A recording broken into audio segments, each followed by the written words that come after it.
Today I was thinking about cohabiting. First, I'm someone who cohabited. So today I was asking myself, why did I cohabit even in the first place? And and you can come up with you can come up with so many reasons, and some seem very legitimate. But this is what I asked myself. This is what it came down to me. What are those beliefs that you internally have that make you believe that it is okay for you to settle for less? Because you see, what I realized, it is never about the person who suggests to you to cohabit or who puts you in that situation, but it comes down to your internal belief, you as the person, especially for the woman, as in, what is it that has made you believe you're not worthy to be a wife? What is it that is making you think this is a better fit than actually someone marrying you? That's a question I would want you to ask yourself if you're in that situation, or if you're contemplating cohabiting and you're a woman. What is it that is making you think that? Do you think you're not worthy of being a wife?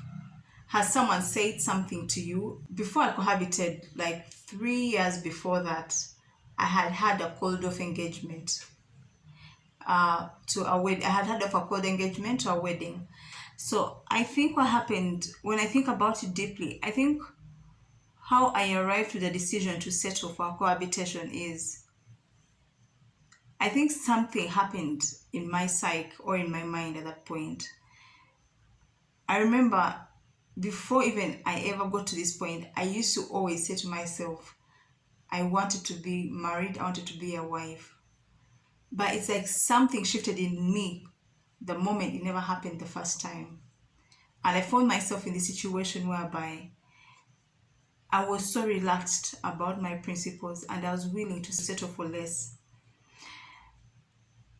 And so when I examine myself, I'm like, that was the loophole the devil took advantage of and brought me this situation. That's what I think. Because you see, the devil studies us, he studies you. He knows what your heart desires are. He knew at that point that my desire was to be married because I really wanted to be married. But then he presented a counterfeit to the promise. And guess what? I took it. Why did I take it? Those are things I ask myself. Because I was coming from a place of disappointment. I think something in me told me, you know what? Maybe marriage is not such a big deal. If you get into, maybe it's not a big deal. Maybe cohabiting can be okay. But you know what I discovered in the years I was cohabiting?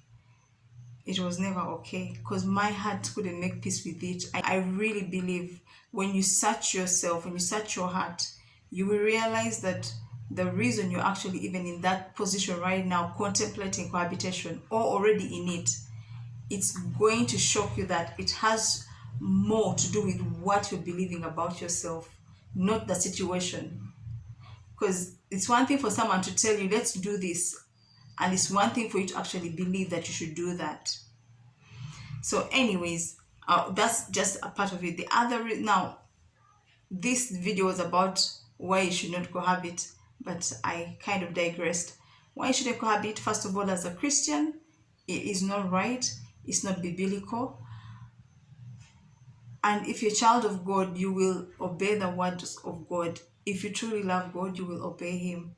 Another thing why you should not cohabit as a Christian is you open yourself up for demonic attacks.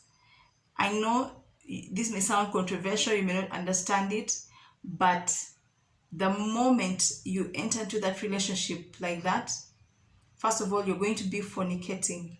Fornicating is a sin. There are no two ways about it. And it's a sin against your body. And you're grieving the Holy Spirit every time you do it. So you're going to be under so many attacks from the enemy because you have opened the door for him to come into your life and attack you anyhow. Then the other thing is, you are investing so much in something that is not even real, something that you can is not binding, it's not legally binding. Do you know the funny thing is that if you separate, even the courts of law do not acknowledge it was a marriage. They will not say now that you've been together for whatever amount of time you've been together, that you've separated, we're going to give you half the property, we're going to give you 10% of the property, or this is what you're entitled to. No, the law in Uganda doesn't recognize that.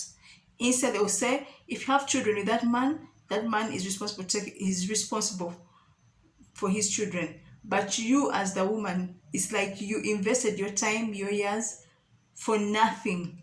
You will just pack your bags and walk away. And that is very heartbreaking. So I'm just saying this to tell you, please do not cohabit. If you are thinking about it, do not cohabit. And if you are already in it, I really pray for you. I pray for you, and I ask God to give you wisdom on what to do about it. And I'm not saying all the cohabitation should end into a separation. No. Sometimes you're cohabiting and maybe both of you is out of ignorance, and you can sit down and say, you know what? If you're Christians, you can sit down and ask God to forgive you and stop the fornication and sanctify that union and actually get married.